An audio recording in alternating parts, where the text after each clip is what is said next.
د عمران خان خور علیما خان د عمران خان د رهایی تحریک باقاعده شروع کړی دی.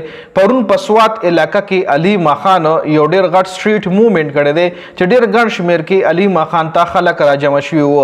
علیما خان په دې سټریټ موومېنټ کې د خپل تقریر دوران د څه خبرو مطالبې هم کړي دي. هغه څه خبرې دي په هغې هم په دې ویډیو کې خبره کوو.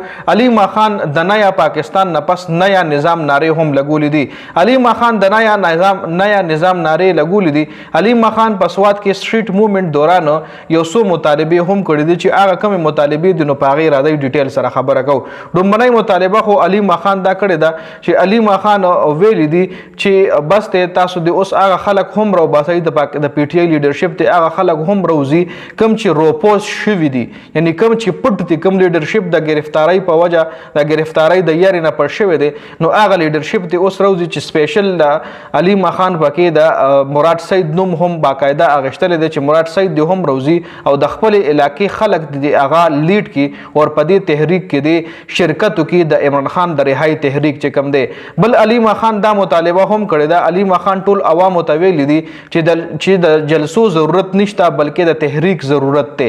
ځکه پی ټي آی د یو جلسې اعلان کړی چې موږ به جلسه کوو نو دې حواله سره علیما خان عوام ته ویلي دي چې آیا دا وخت موږ د جلسو ضرورت دی که د تحریک ضرورت دی. نو عوام والله په ګڼ شمېر کې ویلي دي چې نه د جلسو ضرورت نشته او موږ له د تحریک ضرورت دی.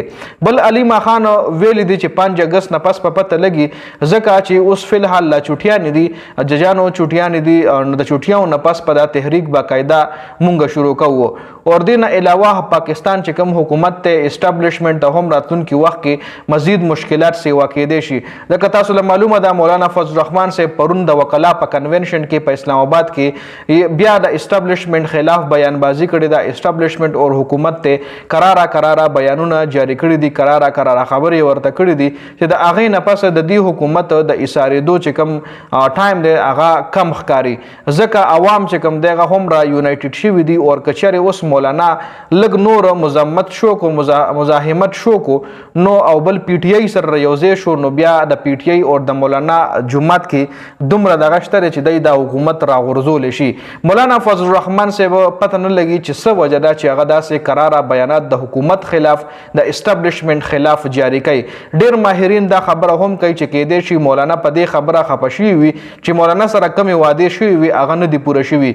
ځکه مولانا صاحب د دی د مشرو مخکې دی چې کوم 11 پارټیانې را یوځای شوي وي او د عمران خان حکومت یې راغورځولو نو دی مشر دا مولانا صاحب و. نو اوس ډېر ماهرین دا خبره هم کوي چې مولانا صاحب کېدای شي په دې وجه باندې اچانک د دی خلاف شوي وي چې دی مولانا سره کمې وعدې کړې وي هغې نه وي پوره کړي. خو بل طرف ته مولانا صاحب چې کوم دی هغه وایي چې د دې حکومت ټولې پالیسیانې غلطې دي، په دې وجه زه د دې حکومت سات نه ورکوم.